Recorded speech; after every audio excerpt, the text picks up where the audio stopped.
Belt షాపులు పెడితే బెండు తీస్తామన్న CM Chandrababu ఎంతమందికి తీశారో చెప్పాలని వైఎస్ఆర్సీపీ ఎమ్మెల్సీ తోట త్రిమూర్తులు డిమాండ్ చేశారు. మద్యం బెల్ట్ షాపులపై ఎందుకు చర్యలు తీసుకోవడం లేదన్నారు. గ్రామాల్లో బెల్ట్ షాపులు పెట్టుకోవడానికి వేలం వేస్తున్నారని ఆరోపించారు. 5 లక్షలు ఫైన్ వేస్తామని చెప్పి ఎన్ని బెల్ట్ షాపులు మూయించారో చెప్పాలన్నారు. కారణం అధ్యక్ష, సాక్షాత్తు ఈ రాష్ట్ర ముఖ్యమంత్రి గౌరవ ముఖ్యమంత్రి గారు అసెంబ్లీలో మాట్లాడుతున్నటువంటి విషయం ఈ రోజున మీ ముందు ప్రస్తావించాలనుకున్నాం.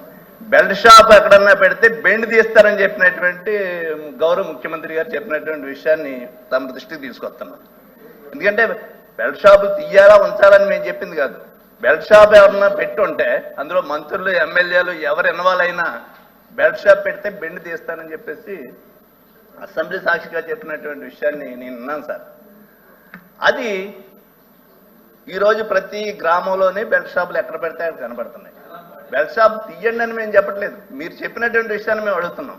గ్రామాల్లో బెల్ట్ షాప్ పెట్టుకోవడానికి ఆక్షన్స్ పెట్టి వేలంపాట్లు పెట్టి ఒక ఊర్లో 10-5 బెల్ట్ షాపులు ఉన్నాయి. సరే నడుపుకోండి, మాకేం అభ్యంతరం లేదు.